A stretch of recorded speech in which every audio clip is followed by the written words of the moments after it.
मेरी शादी को 8 साल हो गए हैं, लेकिन अभी तक मैं माँ नहीं बन पाई हूँ। और अब आशा करती हूँ जल्द ही मेरी गोद में मेरा बच्चा, जो कि पति का नहीं होकर मेरे जीजाजी का होगा।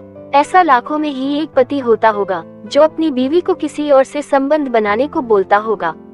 मैं भी उसमें से एक हूँ। असल में मेरा पति एक ही भाई है। मेरे सास ससुर काफी बूढ़े हैं। घर में कोई बच्चा नहीं होने की वजह से वो दोनों काफी ज्यादा उदास रहते हैं और अपार धन दौलत है। मेरे सास ससुर इसी चिंता में दिन रात रहते हैं और ये मेरे पति को अच्छा नहीं लगता है।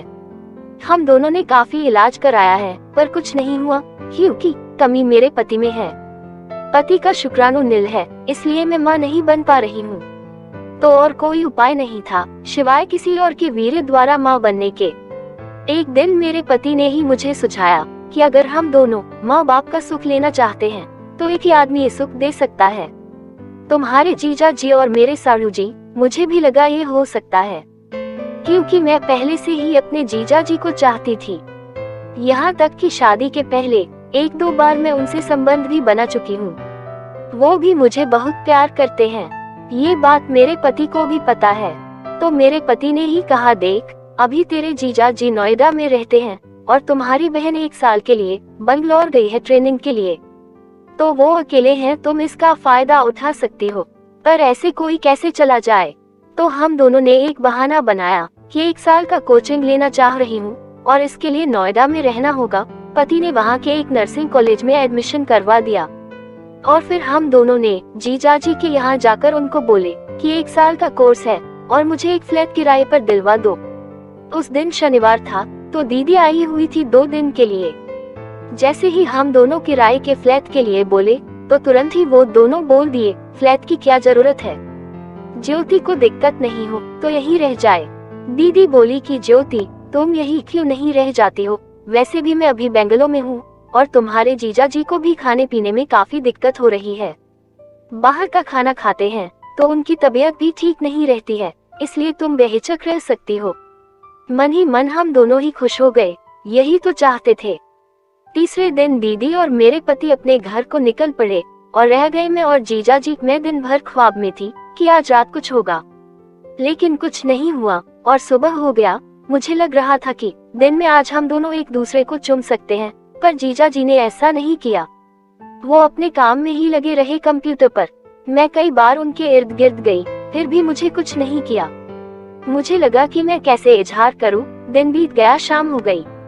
शाम को जीजा बोले कि आज हम आपके हाथों से खाना खाना चाहते हैं, तो मैंने उनके लिए स्वादिष्ट भोजन बनाया और हम दोनों ने मिलकर खाया। खाना खाकर जीजा जी बाथरूम गए और वहीं पर गिर गए और उनके कमर में हल्की सी मोच आ गई। मैं पकड़ कर लाए और उनको बेड पर लिटा दिया। मैं अपने कपड़े चेंज करके आई। मैंने अंदर ब्रा नहीं पहनी थी, इसलिए मेरी बड़ी बड़ी गेंद साफ साफ दिख रही थी। मैंने बालों को भी खोल लिया और फिर मुंह लगाने के लिए जीजा के पास गई। उन्होंने भी अपने कपड़े उतार दिए और मुंह लगवाने लगे। मेरी नर्म नर्म हथेली उनके बदन पर पड़ते ही उनका पप्पू खुद ही खुद बड़ा होने लगा। शायद वो मेरे जिस्म को देखकर कामुक होने लगे थे। मैंने भी उनको रिझाने में कोई कसर नहीं छोड़ी। जैसे ही उनका पप्पू बड़ा होने लगा, वो अपने पप्पू को छुपाने लगे। मैं समझ गई और मुस्कुरा कर बोली, उसका कोई दोष नहीं है, उसको क्यों छुपा रहे हो? वो हंसने लगे। मैं बोली कि जिसको जो चाहिए उसे वो मिलना चाहिए। जीजा जी बोले, ये तो आपकी दीदी का है। तो मैं बोली, फिर वो मुझे देखकर क्यों खड़ा हो रहा है? तो जीजा जी बोले, बड़े बड़े ऋषि मुनि तो अपने आप को रोक नहीं पाए। अप्सराओं को देखकर तो मैं कौन से खेत की मूली हूँ, और वैसे भी आज आप हॉट सेक्सी लग रही हो। तो मैं बोली, जीजा जी आपकी बहुत याद आती थी। तो वो बोले, आपकी भी बहुत ही ज्यादा याद आती थी और आप याद आती रहेंगी। और उन्होंने मुझे अपनी तरफ खींच लिया और मुझे बाहों में भर लिया। मेरी बड़ी बड़ी गेंद उनके छाती पर लौटने लगी। मेरे गुलाबी होठ तुरंत ही उनके होठ पर पहुंच गए। उनके हाथ तुरंत ही मेरी बालों को चीरने लगे और बाहों को सहलाने लगे और मैं पागल होने लगी। मेरी सांसें तेज चलने लगी। उनका दर्द भी गायब हो गया और हम दोनों एक दूसरे के जिस्म को सहलाने लगे। उन्होंने मेरी नाइट ड्रेस को ऊपर से खोल दिया। मेरी बड़ी बड़ी टाइट गोल गोल गेंदों को देखकर उन्होंने वाह बोला और फिर मेरी गेंदों को दबाने लगे और मेरी गेंदों को तुरंत ही मुंह में लेकर चूसने लगे। मैं पागल होने लगी। मैं सुध-बुध खो बैठी और मेरे मुंह से सिसकारियां निकलने लगी। मैं उनके पप्पू को पकड़कर हिलाते हुए मुंह में ले लिया। उन्हें भी मजा आने लगा। उन्होंने फिर मुझे नीचे लिटा लिया और पहले होठ से चूमना शुरू किया, फिर मेरी गर्दन को, फिर दोनों गेंदों को और मेरी बगल को चाटा, मेरी दोनों हाथों को ऊपर करके। फिर वो मेरी नाभि में अपनी जीभ को घुमाने लगे। फिर नीचे पहुंच मेरी चिड़िया को निहारने लगे। मेरे पैरों को अलग अलग किया और बीच में बैठकर अपनी उंगली मेरी चिड़िया में घुसा दी। फिर बाहर निकाला तो उनकी उंगली गीली हो गई थी मेरी चिड़िया के पानी से। फिर उनसे रहा नहीं गया और अपनी जीभ से मेरी चिड़िया को चाटने लगे, जैसे कि कुत्ते को दही मिल जाए। ओह, मैं पानी पानी हो गई थी। मैं बार बार अंगड़ाइयां ले रही थी। मेरी सांसें तेज तेज चलने लगी। चिड़िया से पानी निकलने लगा और होठ सूख रहे थे। बार बार मैं जीभ फिराकर होठ को गीला करती। उसके बाद जीजा ने अपना मोटा पप्पू मेरी चिड़िया पर लगाया और फिर जोर से पेल दिया। पूरा पप्पू मेरी चिड़िया में समा गया। अब वो मेरे दोनों पैरों को अपने कंधे पर रखकर जोर जोर से धक्के देने लगे। मेरी गेंदों को मसलते हुए जोर जोर से करने लगे। मैं उठा उठा कर उनके पप्पू को अपनी चिड़िया में लेने लगी, कभी गोल गोल घुमाती तो कभी नीचे से हौले हौले से धक्के देती। हम दोनों ही पागल कामुक हो गए और कमरे में जोर जोर से आवाज आने लगी। उन्होंने मुझे सब तरह से किया।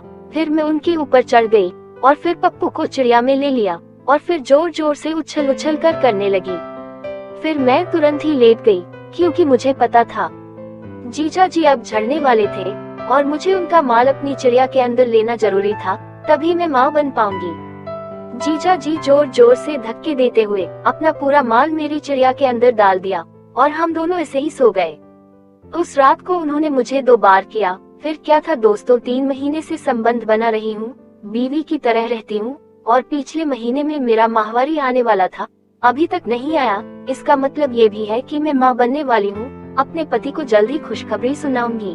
तो दोस्तों, यह थी आज की कहानी। उम्मीद करते हैं आपको पसंद आई होगी। आपका क्या कहना है इस कहानी के बारे में कमेंट करके हमें जरूर बताएं। वीडियो को लाइक करके चैनल को सब्सक्राइब कर दीजिए, साथ ही घंटी को दबाकर ऑल पर सेट कर लीजिए ताकि आने वाली वीडियो आपको तुरंत मिले। मैं मिलती हूँ आपसे अगली वीडियो में, तब तक के लिए धन्यवाद।